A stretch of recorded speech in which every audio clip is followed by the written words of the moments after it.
listening to Influential Barbecue, the podcast where we talk to influencers in the barbecue industry to uncover how they've cultivated huge followings, unique income sources, and sponsorship possibilities from a love of cooking outdoors. If you want to turn your passion for food and fire into a world of opportunities, you're in the right place. And now your host, Jordan Moore. Thank you for the introduction, Clint from Texas. You always do such a great job. Welcome back to another week of Influential Barbecue. February has officially left the chat. They are blocked. They can no longer come back in. And March is now the leading sign to summer being on the horizon. I'm looking forward to some warmer days, some more sunshine, and a beer outside will be great if my mud pit of a yard ever succeeds at growing grass. But I digress. This week, I'm talking to Jeremy of the Canadian BBQ Mafia. It sounds threatening, but I promise it's quite the opposite. This episode will be a little bit different.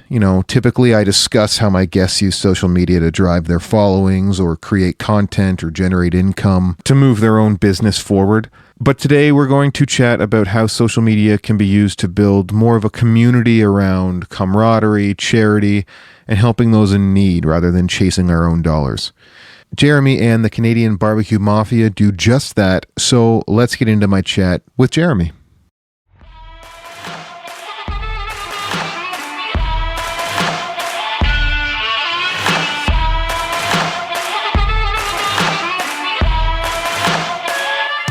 All right, welcome back to another week of Influential Barbecue. This week, I am staying local to talk with a really cool initiative that has been beginning to take off really well here in Canada.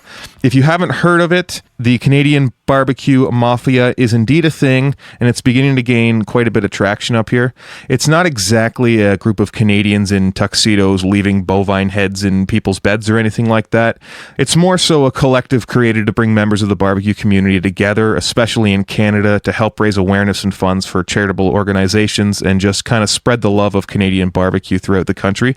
With that being said, I'm here today with Jer, one of the founders of the Canadian BBQ Mafia. Jer, thanks so much for joining me today. No, thanks for having me on the show, Jordan. It's great to be here with you. So before we get into anything, can you just kind of tell the listeners about yourself, who you are, and what your story is, and what you're all about?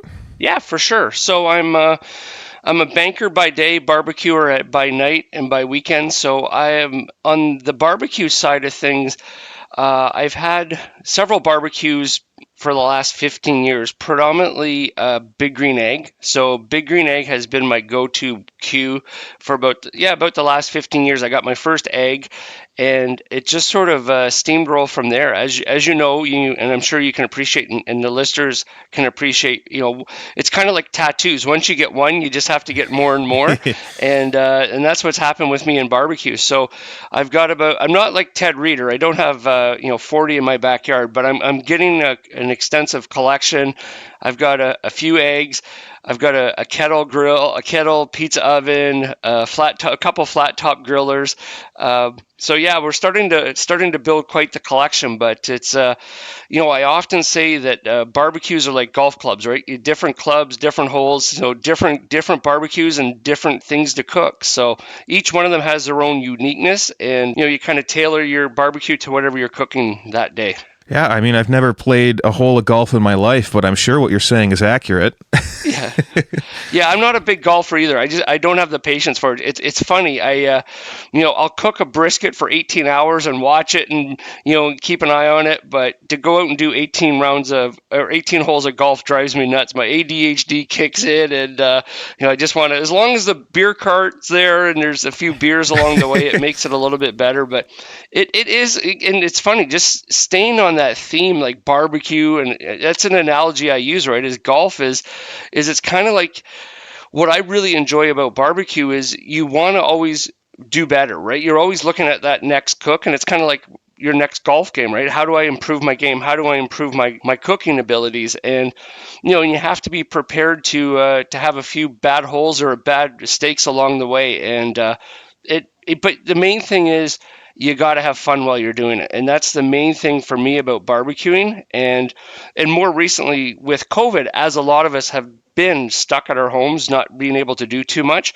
over the last couple of years, I've barbecued more in the last 2 years than I probably have in the last 10, because it's just what else is there to do, right? And it's how do you stay interested in barbecue, and how do you keep it interesting and keeping it fun? So yeah, I found that issue with myself too, because being locked at home for 2 years, especially in Ontario, because it's still going on here. Like, you can only cook barbecue so many days a week. At the beginning, it was great. It's like, I'm going to cook every single day of the week. This is amazing. And now it's like, I don't want to cook right now. I should do a cook just so I keep cooking, but how do I keep it interesting? Because I don't have the energy. I've been locked inside all day, and but with the weather's going to come around soon, and all us Canadians will get back into the swing of it for sure. Totally. Yeah, I'm a bit of a diehard too, right? It was funny. I was talking to somebody at work, and they're like, "Oh, the nice weather's coming. We'll be able to barbecue again." And I'm like, "When did we stop?" Like, it was like, outside of like maybe a hailstorm or a snowstorm, I'll trudge out there in my slippers and fire up the barbecue. And I'm pretty lucky where I am now in my house.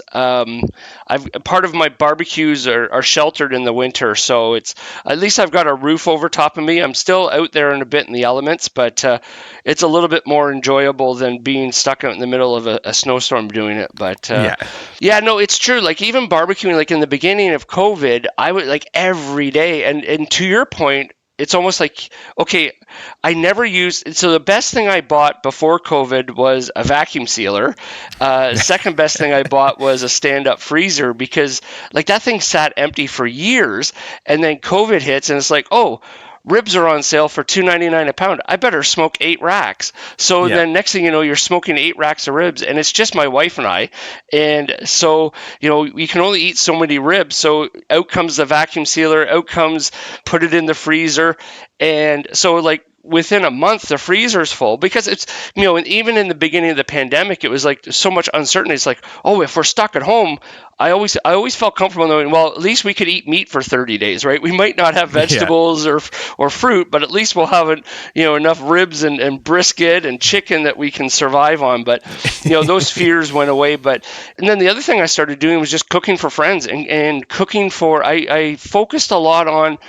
I've got a few friends that are first responders. So my next door neighbor, Adam, he's a great guy. He's a first responder. He's with OPP.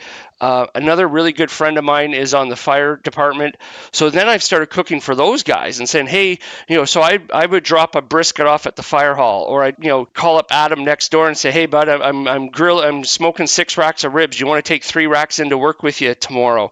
And, it was just sort of my way of saying thanks, right? It's like these guys had it tough, and they, friends of ours and nursing and stuff like that. It was like I basically threw it out there on social media as, any first responder that wants barbecue, time, labor, none of that. Well, don't worry about any of that. You buy the meat, I'll grill it for you. And quite a few people took me up on it, and it made, it was good.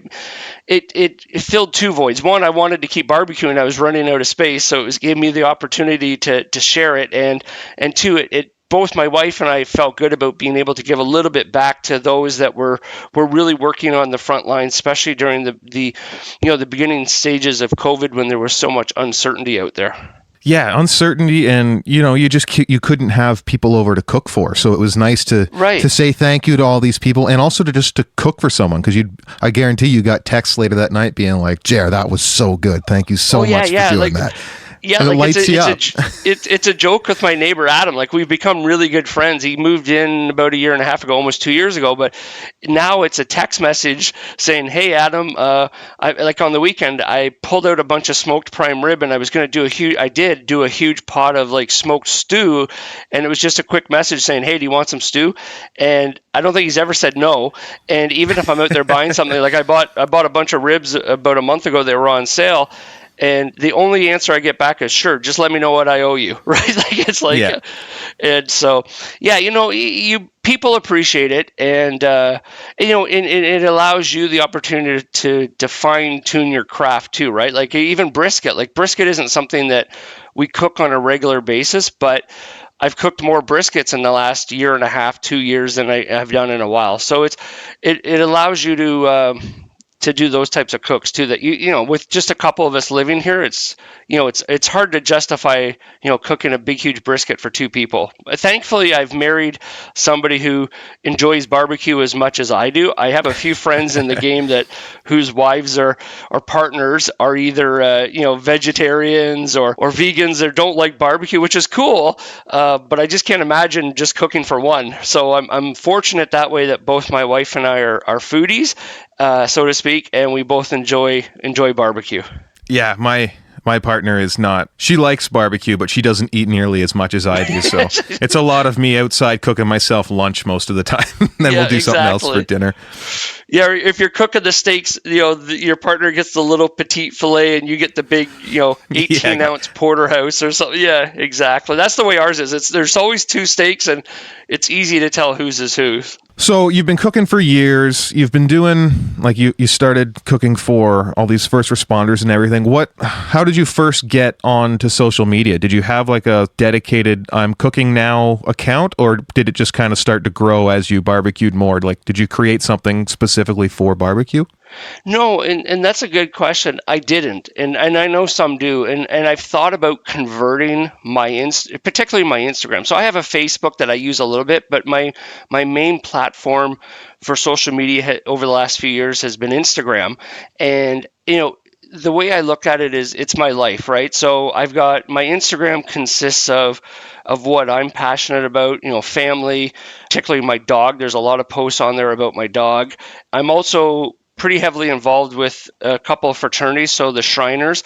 So like tonight, I just did a post where I was at a Shriners meeting last night, and my sponsor from 15 years ago was there, and we actually gave him an award of like a life membership. It was a pretty big deal. So awesome. I thought, congratulations. part of me thought, okay, I am predominantly barbecue now on the Instagram, but I still think it's important, and I think part of it is connecting with people, right? And I sort of look at my Instagram on how I view others, and I have a mad respect for people that are dedicated to just barbecue or just food and their pictures. Like, I would love to be able to take the same quality of pictures as some of my friends on there, but I do know that people take pictures and the food gets cold. So I'm a foodie, but I love to eat too. So sometimes I'll start eating and go, oh shoot, I forgot to take a picture of that steak, or I forgot to take. But to me, the food is the most important thing. But my point being, I like to look at people's Instagram that seem to be genuine and real. And that's really what I try to portray through my social media. So you're going to get the real deal. I love my family, love my dog, love the Shriners, everything they're about. And I love barbecue. So it's a mix of it. So, I may lose a few followers along the way that, hey, this guy isn't barbecuing all the time. I don't want to look at his, his pictures of his dog or whatever. That's cool. Hey, you don't need to. And it's all choice. But I have predominantly, since launching the Canadian BBQ Mafia pretty much a year ago, I have focused more on the food side of thing and more promoting the Mafia as a community. And I think that's important too. I don't want to lose the focus of that, because I think that's really what's really drawn a lot of individuals into the community of the Mafia is the Instagram piece of it. So I think, as we continue to evolve, we've got we just launched a website a couple of weeks ago, and it's doing really, really well. So we're going to put a lot of the stuff on the website for access, but keep the Instagram live for sure. That's awesome. And I want to get into the Mafia here in a second, but sure. I love that you're keeping it all, personal, because I've got 2 separate accounts. I've got my personal /music and audio account, and I've got my barbecue account, just because those are 2 very different worlds for me. But your world is just all of these things together, and that's just what you're doing. So you don't need to separate it. As a side tangent, can you touch on the Shriners more? I've never heard of Shriners. What is that all about? Because I see the posts all the time, and it always stops me while I'm scrolling. So enlighten me on that. Yeah, so I'll give you the Coles Notes version on a fraternity that's been around for like 300 years. But so So how I got involved, this is going back, like I said, about 15 years ago now. I wanted to, it was just my wife and I. We don't have kids. We have dogs, and I was looking for something to give back to the community. So I've heard about the Shriners and the Shriners hospitals and how they help children and things. So I actually proactively reached out to the local shrine. I'm in Oshawa, so I reached out to the local shrine club and said, hey, I want to become a Shriner. And I got a hold of a guy that was, I think he was the secretary or something at the time, and he said, well, are you a Mason? I go, what's a Mason? Like, I was really naive. And he's like, well, in order to be a Shriner, you have to be a Mason or a Freemason or join the Masonic Lodge. So he goes, come in, let's sit down, let's talk about it, make sure it's something that you'd be really interested in, and we'll take it from there. So that's what I did, and without any regrets whatsoever, I've been on this journey. So you have to join a Masonic Lodge, so you're voted on, and you join a Masonic Lodge, and then you go through, different degrees and become a certain level within the Masonic Lodge, and then you can be sponsored into the Shriners. And so that's what I did. I've been a Shriner for 12 or 13 years now. I was pretty quick to join the Masonic Lodge and then get into the Shriners. You have to become a Master Mason. But if anybody's listening to this and they want to know more information, I'm probably not doing it full justice. Reach out to me, DM me on Instagram, and I'd be happy to talk about it, because I'm equally as passionate about the Shriners and the Lodge, the Masonic Lodge. But for the last 4 years, I've also been part of the executives at the Shriners locally here in Toronto and GTA, which has been really good for me. And it's a great organization. So there's 22 hospitals around the world. We have one in Canada, in Montreal. And the foundation of it all is we raise money. A lot of it's internally raised. We're not selling tickets for Harleys at the mall. We're doing self-funding, those types of things. People will leave money through their estates and that. So we run 22 hospitals around the world on our own dime, which is a huge, huge undertaking. Like, it's literally, I think the number I've often heard is like $1 million. I might be wrong, but it's about $1 million a day to run these 22 hospitals. And the cool thing is, particularly in the U.S. and in other countries where healthcare is a premium, for example, we have a hospital in Erie, Pennsylvania, there's a hospital. So if you have a child in that area who has scoliosis, a burn victim, all these different child ailments, you can reach out to the Shriners Hospital, and they'll connect you with either within their own organization, a hospital network, or another hospital that we work closely with, and that care, and if it's an operation or those types of things, it's completely free. Like, there's no billing department in a Shriners Hospital. And that's huge in the States, where sometimes these operations are tens of thousands of dollars, or sometimes these children are in the hospitals for an extensive period of time, depending on what their ailments are. So it's really, really, it's a proud organization, and we have a lot of fun. So like the Shriners, the Masonic Lodge is more a fraternity, those types of things. But with the Shriners, you're still a Mason if you're a Shriner. Every Shriner is a Mason, but it's more of, we call it the playground of Masonry. So we're doing a lot of really good work on the charity side of it, but we have a lot of fun too, and a lot of parties, before COVID, after COVID. And, I'm 47 years old, and I'm the kid there. So it's kind of neat too, because it's good and bad. Like, as a fraternity, it's an aging fraternity. So, back in the 50s and 60s, there was millions of Masons and tens of thousands of Shriners, and, through age and those types of things, membership has declined, but we are attracting newer, younger members, which is great to keep it alive. But again, I'm one of the youngest members that I know, but it's great. My wife said that to me when I joined. She's like, "Why do you want to hang out with a bunch of old guys?" I'm like, "Old guys are cool. There's lots of stories and share their knowledge." And I got to be honest, I like to party. I'll be the last guy up, but I was saying to a friend a while ago, like, some of these Shriners, they can party just, I've been at a lot of parties where there's a lot of 70, 80-year-olds that are still up when I'm going to bed. So we work hard and we play hard, but it's a great organization. I can't say enough about it. And I'm a big supporter of it. And I think that's why, I definitely dedicate some of my time on Instagram just to showcase some of the things. And it's not bragging, it's not touting, it's more around awareness and education. So fellas like you who maybe weren't so aware of it, gives them an opportunity to ask questions or find out a little bit more about it. Yeah, that's incredible. Thanks for the work you're doing. I did not know that existed at all, and I'm sure you've probably changed millions of lives by doing that, which is an amazing thing that you can do. So thanks for doing that and help keeping that going. Yeah, it's amazing. It's an amazing organization. Like I've been in, like we'll do these conferences and things like that where, get a couple hundred guys together, and often what they'll do is they'll bring in a patient from the hospital. So I remember a couple of years ago, just before COVID, we were up in Barrie. We were having a big ceremonial up in Barrie, and they brought a little girl in from, I think she was from Sudbury, and she'd been a patient at the Montreal hospital, and she had, I believe it was scoliosis, so curvature of the spine. And through treatment and through operations, she ran into there. But she got up at the podium. She was about 10, and she told her story, how her and her mom went to the Shriners Hospital and how she had this care and how they made her feel better.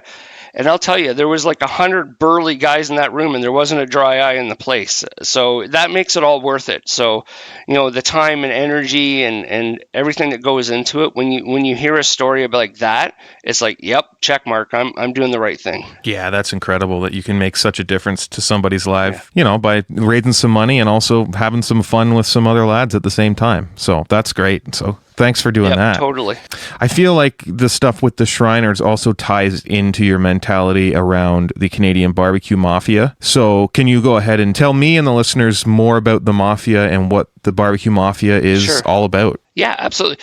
So it started out as a logo. It really did. So a few years ago, a few of us were doing a barbecue show at Dixon's Barbecue in Toronto, and we wanted to come up with a name. We wanted something cool. So, developed the Canadian BBQ Mafia. My wife's a graphic designer, so I'm fortunate that way. So she came up with our logo, and we had some fun with the event. And then on an Instagram perspective, I've had the handle of Big Green Jer for a number of years because of my affiliation with Big Green Egg Canada, being a brand ambassador for them. And then last year, I was thinking about, community and barbecue and being stuck at home and talking to a number of my friends that I've met through barbecue. And I was having a conversation with a few of my friends and my wife, and I said, I've always loved the Mafia sort of like slogan, and I love the branding behind it. So I thought, okay, I'm going to go online. I'm going to order like a dozen baseball caps. I'm going to get them done. I'm just going to give them out to my buddies, Ted and Mel out west and a few of my buddies. And then, so I went online and I was going to order these baseball caps, and it's you order, the more you order, the cheaper it gets, right? So I ordered, maybe what the hell, I'll order like 30 hats. I think my first order was 30 or 36 hats. And, I had them embroidered. I found a really good embroiderer, and I threw it up on Instagram. And in the meantime, I changed my handle on Instagram. So we were Canadian BBQ Mafia on Instagram. So I threw the hat up there. And honestly, within 2 hours, the 30 hats were spoken for. And I wasn't using it as a moneymaker. I really wasn't. The hats were costing me $20, $25, and people were spending, I might have been making a couple of bucks. But what I realized is the desire, or I guess the need of people wanting to sort of create like this community event or a community group. And so it kind of just, honestly, it steamrolled from there. So then it was like, then I had people DMing me saying, hey, I want a hat. How do I join? How do I join? And because what was happening was when people were getting their hats in the mail, they were taking really cool pictures beside their grill. And then I would do a post saying, hey, welcome to the Mafia, dark side of the grill is join the Mafia. Let's welcome them on, and those types of things. So people were really attracted to that type of recognition, so to speak. And again, so the DM started, hey, how do I join? What's this all about? So then I really had to sit back and think, is like, what do we really want to achieve here? We're a bunch of really passionate people about barbecue, but we're building more of that. We're building more of a community. So how do we tap into each other's knowledge? How do we tap into, in the knowledge base, right? So like so many times, if you're cooking something you're not sure of, like we've got a lot of members who are from all different walks of life now. So we've got executive chefs or people that have been barbecuing for 50 years. And we've got members who literally just got a first Weber kettle at Christmas, and they're wanting to cook their first brisket or their first, pork butt on the kettle. So they're reaching out to guys in the Mafia and people in the Mafia saying, hey, I've got this, how do I do it? And next thing you know, there's like 15 text messages going back and forth. Okay, try this, do this, use this method. And it's extremely satisfying that way. And I just find that, we've done a few events. We've done a couple of events at Ted Reeder's restaurant where people show up and we're getting groups of pictures with guys with their hats on. And it's creating a lot of momentum and passion. And I think that's the one thing that I've really recognized is when people get behind something that they really believe in, they become passionate. So like our website, for example, one of our members, Chris Graham, Duke on the Grill, he took it upon himself to say, hey, Jer, let's build a website. Let's start putting some of this stuff on the web. And I'm like, go for it. And so we're tapping into different people's talents within the group. So Chris has been working on, in partnership with me, building out this website and having a members only section and having recipes online and members profiles. And so we're sort of an application process, because now we want to kind of funnel people through the website to say, oh, hey, if you want to become part of the Mafia, tell us a little bit about yourself and join the movement. And so we launched the website 2 weeks ago, and within 48 hours, we had over 90 people send in applications for membership. From all of this, what we've really tried to do is like, what do we want to achieve here? And so part of it is the charity piece. And I think to your point, that's sort of where it ties into my personal life is how do we now give back to the community and how, so right now we're actively discussing and looking at a number of different food type charities, like different, if it's a men's shelter or if it's, we've got a few chats with some different church groups and stuff like that where we can say, okay, you know what? There's going to be 10 of us. We're going to show up on a Saturday. We're going to bring our grills and we're going to bring the food and we're going to do a charity barbecue for you. Or we're going to do, let's cook for all the residents in your home or however it is. Or, let's partner with some big barbecue companies where we can get our hands on a few grills that we can turn around and donate those to families in need. So that's the part of the group that we're really trying to explore now and create some momentum behind it. But there's so much passion within the group. Like every day I'm getting calls from guys and girls in the group saying, hey, what about this? Have we thought about this? I've got a friend that works for this company, so I'm going to reach out to them and see if we can get a few free t-shirts or something like that, right? So and I'm not going to stop any of that passion and momentum. So it's really taken off that way. That's awesome, because I remember the first time you posted the hat, and I saw it and I was like, damn, that's a nice looking hat. And I had messaged you, you're like, sorry, they're all gone. I was like, son of a bitch. And then the second round came out and you're like, sorry, they're all gone. I was like, come on. It was like fast. Like it was like, and I've become a little bit more organized, but my wife is the one that she's really organized, right? So she's like, I hope you're keeping track of people's names. I hope you're taking track of their money and all. So I'm like, yeah, don't worry. No. So I'm sure I've given a few out free along the way or forgotten to collect the money, but it's a cool logo. People really like it. And I wanted to get something that's a comfortable hat. So like I wear baseball caps all the time when I'm not working. So I researched hats. I wanted to find a comfortable hat. And of course, with supply chain management issues out there, these hats were crazy. Like the people I was ordering the hats from, like it basically from October till about, we're February now, so probably from October to about, beginning of January, there was just no hats out there. And every day I was checking websites and checking in, and prices were going up. So I was trying to keep the prices down. So eventually, a bunch of hats became available, and I just put in one big order and said, okay, I'm going to bite the bullet. Let me order like 100 hats. I know people want to join, and the hat is part of it, right? They want to be recognized by wearing the hat. So I'm sure they're all going to go, or if not, if I'm sitting on 20 baseball caps, I don't care. I'll wear them. But yeah, they're comfortable hats, and we want to get the message out there. And there's nothing better. Like I said, we did an event at Ted's last summer, and I didn't realize this, but a lot of the guys, folks that were coming, were members, and we were able to get a group picture of about 20 of us all together. And it was so cool to be able to post that and say, "Yep, the Mafia was there." It seems like it's really built for the community by the community, and you just kind of got the ball rolling down the hill, right? Like you made a hat, and you're like, I love this hat. I'm gonna sell it to some people to pay for shipping, and now all these people have taken it upon themselves to create this massive community with you that I don't know, did you intend for it to grow into such a big community, or were you just bored with COVID and wanted to put some hats out that looked cool? Yeah, I think it was a bit of a mix of both. Like my wife, like she was pushing me, going, "Okay, like what's your plan, Jeremy? Like what's the end game here?" And I'm like, "I just want a hat. Like let me get hats out. Let me get them out to some buddies." And my wife's like, "Yeah, but you got to have more of a plan. You got to." And again, she's the organizer, right? God bless her. But it's like, and now she sits back and goes like, "Wow, did you plan this?" I'm like, "Yeah, of course I did. I knew this is exactly this is what I had planned from day one." She's like, "Yeah, right, BS." No, it's got legs, and I'm so fortunate to have so many really cool members. Like, and a lot of the guys that like Ted Reeder has been a huge supporter. I've been friends with Ted for years. And he got behind it from day one. He's like, "Tebby, I want a hat. I want this. How do I promote it?"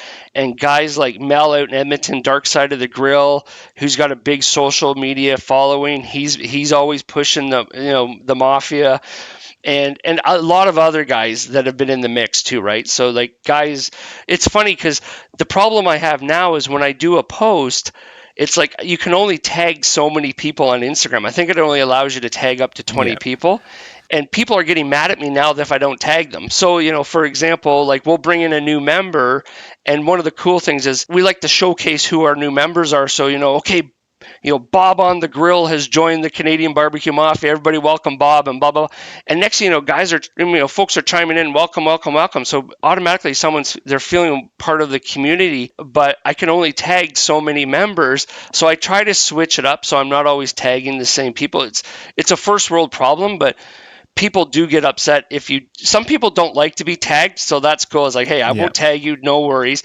But I've got a lot of other friends that are like, "Hey, you didn't tag me in the last 2 posts. Are we cool? Did I piss you off?" I'm like, "No, dude. It's like I've got a list of names. I'm just trying to tag people so I don't miss anybody." So definitely not intentional for sure.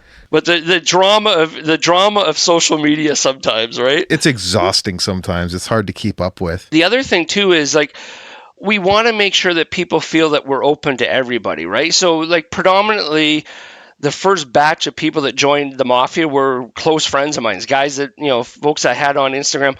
But then a couple of people said, "Well, what about females?" I'm like, Absolutely. Like if there's a female griller out there that wants to join the Mafia and wants to be part of it, go to our website, send us your details. And I took tomorrow off work, so I can get back to a lot of these people because they've been sitting there for a couple of weeks. So I said to my wife, I said, "I'm booking Friday off my day job, and I'm just going to, email a bunch of people out," because what we're moving towards is, because we want to do the charity piece of it and we want to be self-funded, we've created like a lifetime membership. So, we've designed a lifetime membership card. Of course you get the hat and some other things that come along with it. And then we're saying, hey, if you want to be a lifetime member of the Mafia, it's going to cost you this, and we're trying to keep the cost down, but at least 25% of those funds are going to go to a dedicated charity. So I think that will be appealing for people because, again, I haven't turned this into a moneymaker. There is opportunity to make some money at this. I'm not saying that's not where we're going to go with it and be able to raise some money, but certainly in the initial stages, any money that we get from it, outside of covering the initial costs of, shipping is the other thing, right? Shipping within Canada is brutal. Like, I felt bad when I started selling hats because I had a lot of people from out west and a lot out east. Like, we've got like 10 members Eastern Ontario at least or more. And, the hats, I was selling the hats, I think, for $25. And I would go on to Canada Post. I set up a small business account with Canada Post. And I was looking like to ship a hat from here to New Brunswick is like $20 or $23. So I'd message the person and say, "Hey, I'm really sorry, but if you want a hat, like the cost of the hat and everything is like $25, but it's going to cost you $20 to get it. And I'm not making any money. I'll show you, I'll send you a screenshot of exactly what it's costing me." And people were okay with it. Like I felt bad. I think it was more internally saying, "Well, I feel bad charging somebody $40 for a baseball cap," but people were paying it. So that's why we thought, okay, let's move to, let's create like a lifetime membership and add in some perks. So on the website, we're going to have a members only section and we're going to have discounts specifically for members. So you can go in and say, your example, you love hot sauce. So we'll have a hot sauce company on there, and one we're working on. So this is a real example. So we're going to have a really, really cool hot sauce company on there that are going to offer us a 15% discount for members only. So I'm hoping through some of those discounts that people will also see the value and say, okay, say the membership's $100, a one-time deal, but if I'm buying $100 worth of hot sauce, well, there's $15. I'm going to get a hat. I'm going to, $25 is going to charity, and you're going to belong to a really cool community, and that's the big thing. But I don't want anybody to feel obligated in doing it either, right? So if somebody isn't comfortable with doing that, I'm totally cool with it too. So, we want people to want to be part of it. And at the same time, if we can build up a little bit of a nest egg, so we can go to some of these charities and say, hey, we've got $1,000, and so we're going to come out and we're going to cook for 100 people, and it's not going to cost anything. And we've got some other sponsors who are willing to provide charcoal and firewood and stuff like that. So it's through COVID, I think people have become more compassionate, and I've noticed that. And certainly in the barbecue community, there's a lot more empathy and compassion, which is great. So people want to help one another. Like it's been a tough couple of years. A lot of people physically being stuck at home or physically being put through, who maybe have contracted COVID, or a family member, or even just the mental side of things, right? Like people being stuck in their house for months and months and going stir crazy. A lot of divorces have happened over the last couple of years, right? Yep. So it's like, hey, thankfully my wife and I, we've gotten along great during COVID, knock on wood, and we've got a really strong relationship. But it's been a trying time, and I think through all of that, not to sound too cheesy, it's created a level of compassion and tapping into people's compassion. And how do we take that and couple that with the passion of barbecue? I think they go hand in hand. Absolutely, I think they do. And you're right, it's been a tough couple of years. And the amount of people that have also just gotten into barbecue in the last couple of years, I was one of those people. Yes. I smoked a little bit prior to COVID, but then once I got shut down with work, I was like, I lost my job and went and bought a Pit Boss. I was like, if I'm going to be home, I'm going to buy a big old barrel smoker. And I think a lot of people are getting into it, and they've discovered the real sense of fulfillment and passion you get when you cook for a group of people. Even myself, through the first round of lockdowns, I would, I'd put a call out to a bunch of people, and then they'd say yes, and I cooked big pulled pork sandwiches with sides and mac and cheese. Yep. And I drove from Hamilton to Guelph to Toronto to Bradford and just delivered people all of these different meals. And they'd come out and they'd light right up. They'd be so happy to see see other humans, and B, they've got this warm barbecue meal there for no cost at all. Some people would, give a couple cans of beer to you, $20, sure. And some people was nothing, and it was fine. It's I want to cook for people, and I want to help and give some stuff back. And I think that's this kind of, you're doing that in an organized way now.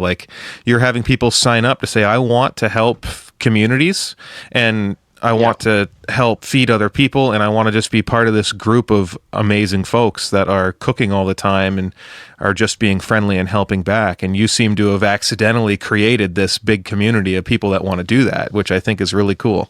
Yeah, it has been cool. I'm extremely fortunate, and hopefully good people attract good people, and there's not a lot of drama in our group. There's egos, of course. There's egos wherever you go, right? Everybody's like, oh, I cook the best brisket, I cook the best steak, and it's like, okay, sure, whatever. And sometimes they do, but you're right. I think that's the thing is I've sort of stumbled upon this opportunity, so to speak, right? And it's how do we put some guardrails around it and have fun with it? I think that's the other part is once we, hopefully brighter days ahead, and we're able to exit out of this pandemic, and it's looking, knock on wood, as long as there's no variants that come along, hopefully we're kind of at the light at the end of the tunnel, and there's nothing more than we want is to be able to say, hey guys, we're going to do an event and show up and let's have some fun, and let's have, if you like beer, we'll have a few beers, and if you don't, that's cool. But you're right, you just want to, I think there's that need, and people, we're social creatures, and we haven't had a lot of opportunity to have those social interactions over the last couple of years. So there's definitely a desire for it in a large part. And if we can feed that and turn it into something positive, I'm all for it.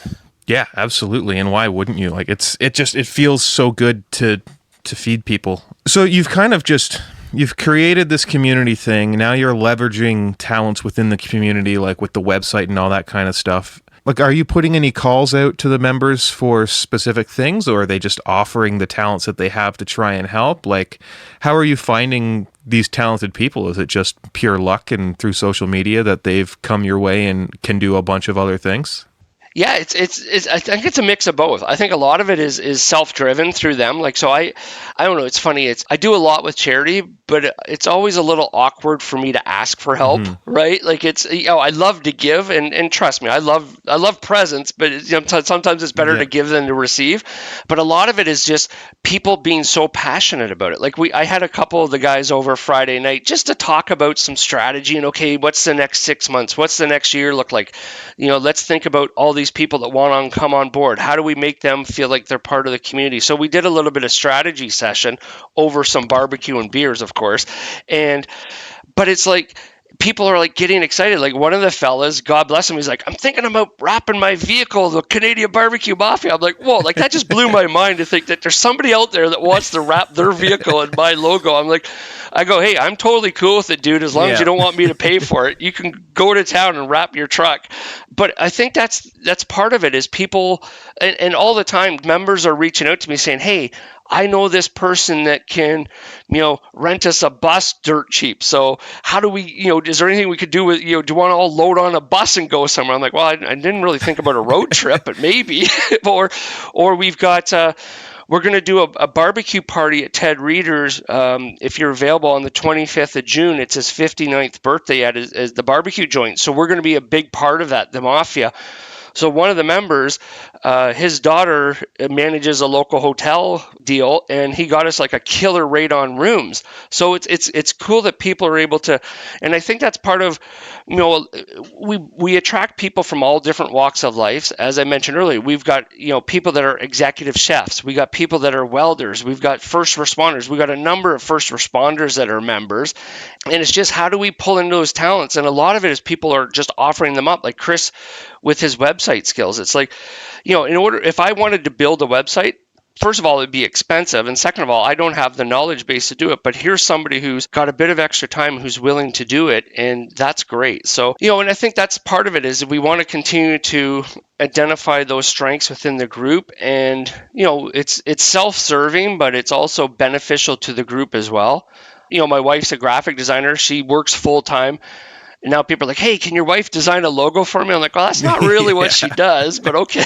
So, you got to kind of give and take a little bit. But it's fun. Like, that's what I think sort of that next level is looking like too, is like, okay, we've got all these really talented individuals within the food community and outside of it.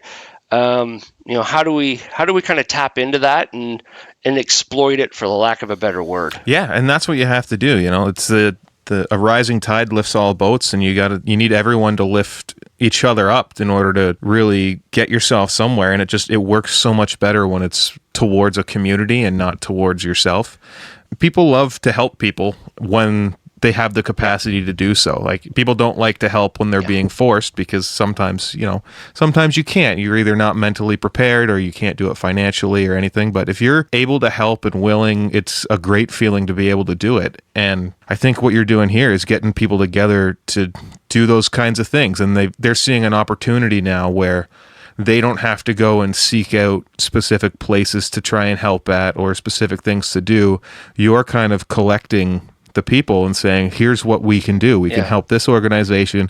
We can cook for these people. We can donate to this charity, and we can help all these people do the things. And then everyone's on board going like, yeah, I love the plan. Let's do it. And it's totally scalable too. You can, all of a sudden you have Mel running the Mafia in Edmonton, and you've got an Edmonton base and a Ontario base. And you're like, oh shit, now I got two places to go here. This is crazy. Like, what the hell? We've talked a lot about that. Like the group, like we've got sort of a core group of 20s that started this crazy train together.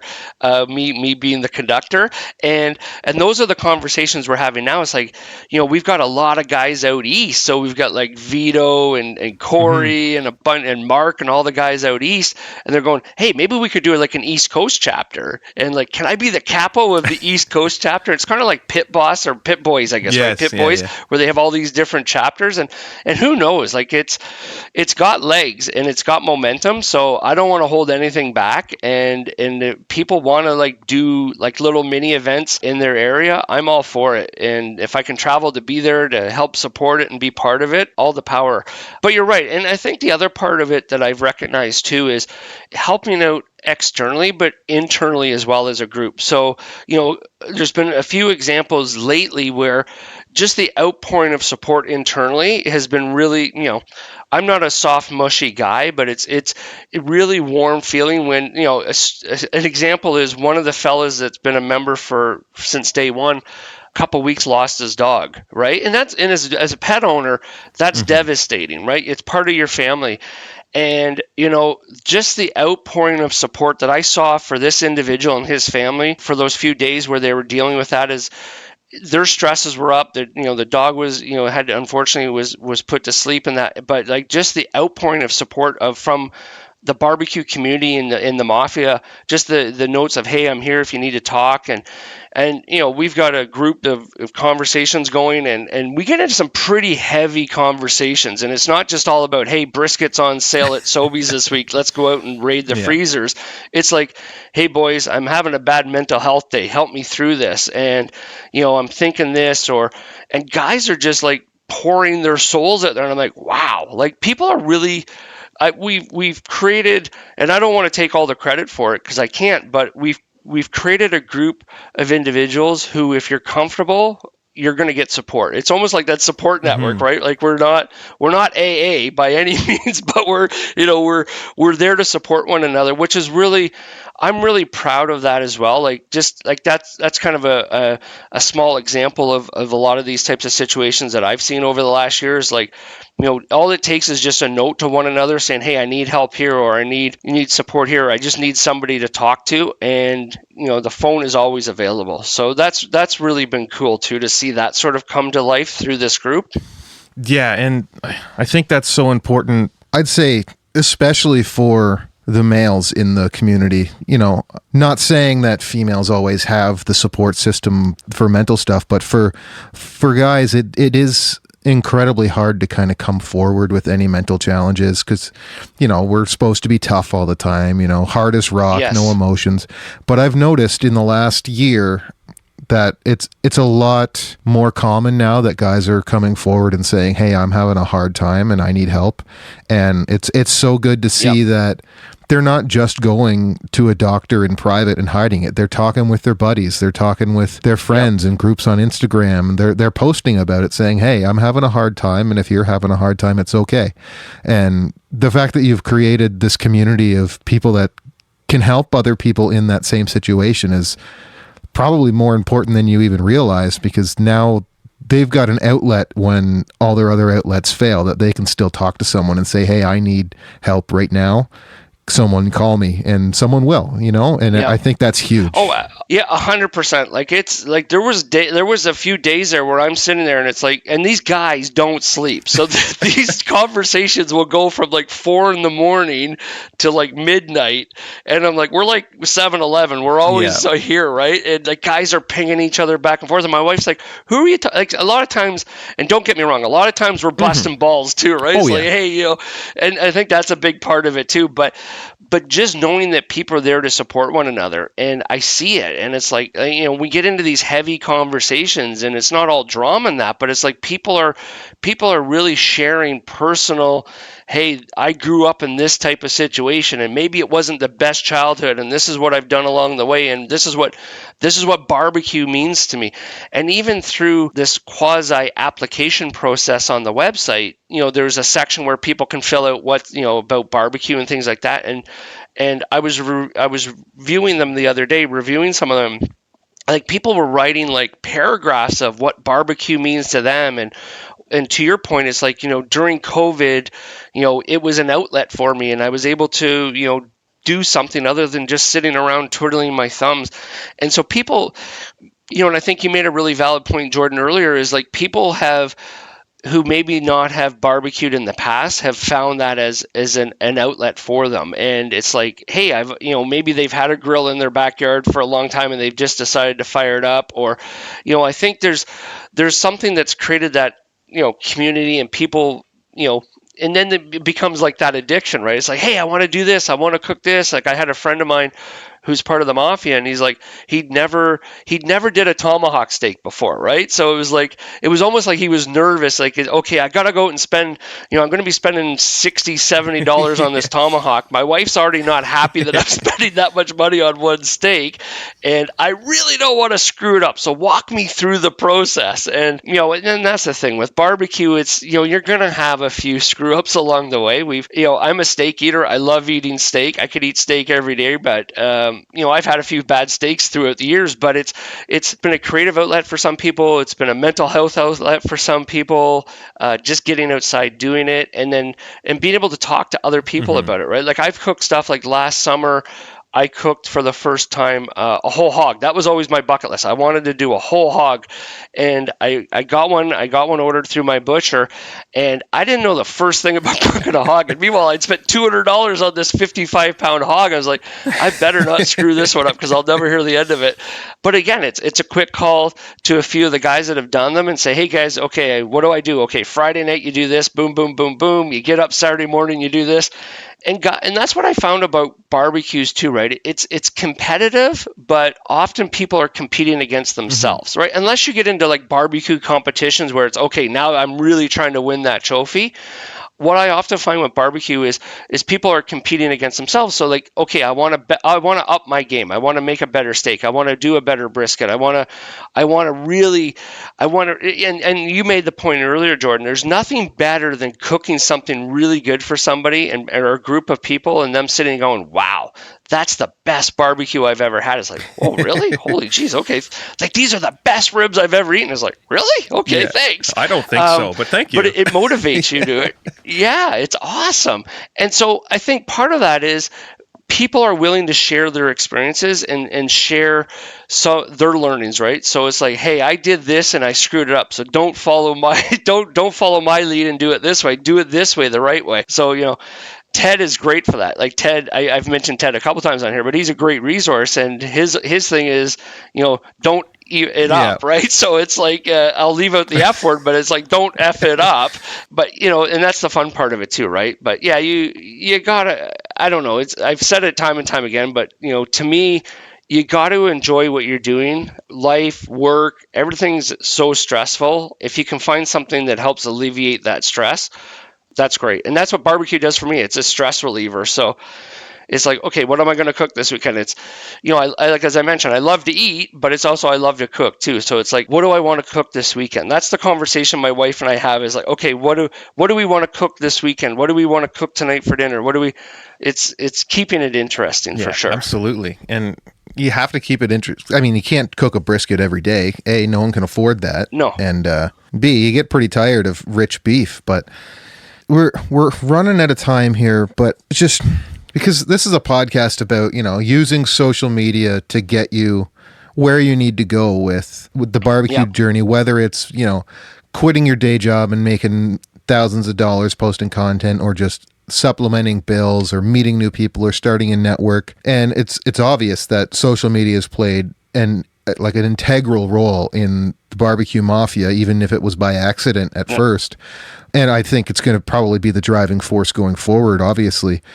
But I don't know if you have the answer yet because this all kind of happened so fast, but what is your ultimate goal for the Canadian BBQ Mafia? Where do you want this to go in 1 year, 3 years, 5 years? What do you want this to be doing? Well, and that's where I'm spending a lot of time because we kind of, you're right. In a way, we kind of I stumbled upon this opportunity and need, right? So we're filling this need. I feel like we're filling a kind of a need that's out there, and that's why people are so behind it. But I have been spending, a few of us and my wife, and, she's always great to bounce ideas off of and friends and lots of friends in the barbecue community. But that's what we've been spending a lot of time on now is like, what does the next 12 months, what does the next 5 years look like? And, I just see this, the momentum that we've been able to build in a year, even from a social media. Like I started out a year ago, I probably had 1,500 followers, right? And now I'm up to almost 3,500 followers. So it very organically too. Like I don't unfollow. I'm just all about, hey, if you want to follow me, follow me. If you've got really cool content, I'm going to follow you back. And to your point, I think the social media platform, like, we haven't ventured into TikTok yet or some of the other channels. I think we can definitely go into that part. I'd love to start doing more videos. I think there's an opportunity for that. Podcasting, I could see us doing, like, there's been a big push. A few of the guys are like, Mel does a weekly show. Brad, Canadian drum smoker, he's another really good friend of mine, member of it. He does a weekly show.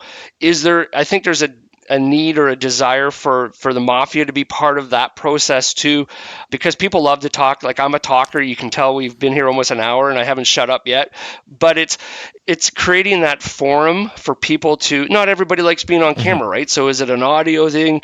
But I think I would say medium to long term I love the idea of chapters. I love to say, hey, we've got 50 people out west that are running the Canadian BBQ Mafia, and even in the States, like I've got a number of individuals, a few people from California, Florida. We've got some members, so who knows? We might even go south. But I think there's a big opportunity for us to really expand, but I think I'm still very cognizant of wanting to continue to build that community and making people feel like they're part of something. And it's more, and I say this jokingly now, it's more than just a baseball cap. It started out as a baseball cap, but it's more than that now. And how do we continue to build it in a way that we've built it thus far? But, long term, I'd love to be able to do more catering events, charity events. I think there's a community aspect that we could definitely tap into. I think from a corporate perspective, if we can get a few big, even barbecue or food or corporations behind us, there's definitely an opportunity there. So yeah, I think there's definitely some momentum. I don't think I'm ever gonna, I say this now, but I'm asked, are you going to quit your day job and do this full time? I'm like, no, I need to pay a mortgage. I need to pay the bills. It's still somewhat of a side hustle for me, but yeah, I'm excited. Like if we look at even just the last 12 months and what we've been able to do in 12 months, and if we can push that out over the next 12 to 36 months or longer, I think it's going to be a lot of fun. Absolutely, and you're building the platform now that people can reach out and become a member easier now. It used to be, messaging you and like your first membership route was 35 hats because you kept one for yourself. So, but now Yeah, totally. Yeah, exactly. Yeah. So now it's like, okay, I want people to be involved. I want people to feel that they can join and be part of it. And absolutely. And people bring ideas. Like and that's the other thing, right? Is like, there's no such, it sounds sort of cliche, but there's really no such thing as a bad idea. Let's throw it out there. And guys, folks are doing that all the time in the membership and saying, hey, what about this? Have we thought about this? And we don't always agree on everything. I want to protect the brand. It's becoming a brand, right? And that's the other thing is like, how do we build this brand with integrity behind it? So that's the other thing that I'm very conscious of is making sure that we protect the brand of the Canadian BBQ Mafia. Yeah, you've got, like, especially with the traction you have now, you need to be sure you don't grow too fast because then the wheels fall off and you kind of lose track of it, and you've got a bunch of different people doing whatever they want with your brand attached. But it seems like you've got the rails on there good, you've got solid wheels underneath you, and you're rolling along pretty well by the looks of it. When I'm really excited to see where this goes. Yeah, that's awesome. And opportunities like this to talk to you, Jordan, and get the word out there. Like I jokingly say, the gospel of the Canadian BBQ Mafia. We're not, in your intro, you talked about we're not a bunch of guys that are going to show up in suits and that. We're folks that love to grill and have fun with it. So if you think this is something for you, by all means, reach out and we'd love to chat with you. Absolutely. Well, where can everybody reach you and reach out and get in touch if that's something that they want to do? Yeah, so all of our social media is Canadian, so it's cdnbarbqmafia.com. That's the website, or Instagram, CDN Barbecue Mafia. Hit us up. We love to talk, and we'll connect you for sure. Yep, and I'll link all that stuff in the show notes on influentialbarbecue.com if anyone needs to go there and grab that.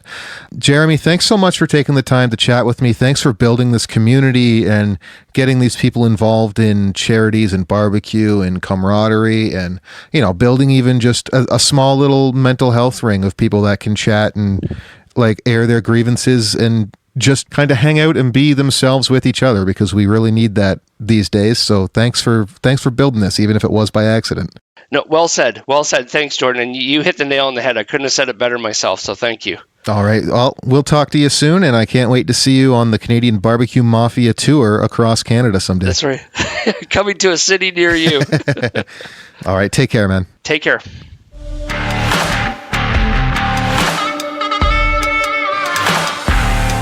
All right, that will do it for my discussion with Jeremy of the Canadian BBQ Mafia. As you can tell, Jer isn't creating this as some sort of get-rich scheme. You can hear it in his voice. He truly enjoys bringing people together and absolutely loves helping out those in need. Whether it's by cooking meals for them, raising money or awareness for causes, or simply by lending an ear to someone who just needs to talk. And helping out in the community is something I think we all need to intentionally carve out a little bit more time for. It's so easy to get wrapped up in our own lives and only focus on that. But the smallest gesture, like cooking a quick meal or donating leftovers, can go such a long way to help those that might be in a bit of a tough spot right now. One thing I like to do in the summers is keep a case of bottled water in the front seat near the AC. You know, if I come to a stoplight and someone's asking for help, I can hand them a couple bottles of water. It's not much, but it'll go a long way for them and help them kind of stay healthy, stay hydrated, and hopefully get things turned around. So while you're chasing down your own dreams and trying to build businesses and followings and drive your success forward, just remember to take a few minutes every now and then and think about what you can do to help give back to those in need in your community, in your country, and your family. Everybody needs a little bit of help sometimes. And so that will do it for this episode of Influential Barbecue. Thank you so much for tuning in this week. You can find links to everything we talked about today on the show notes page at influentialbarbecue.com. I'm always looking for feedback on this show. I'm just recording by myself most of the time or with my guests, so any feedback you give me will help improve the show and bring you better episodes in the future. Please shoot me an email, podcast@influentialbarbecue.com, or send a DM to Influential Barbecue on Instagram. Also, if you or your business is looking to start a podcast, please let me know. I recently started thepodcabin.com in order to help businesses launch the podcast that they've been thinking about launching, but just haven't been able to yet.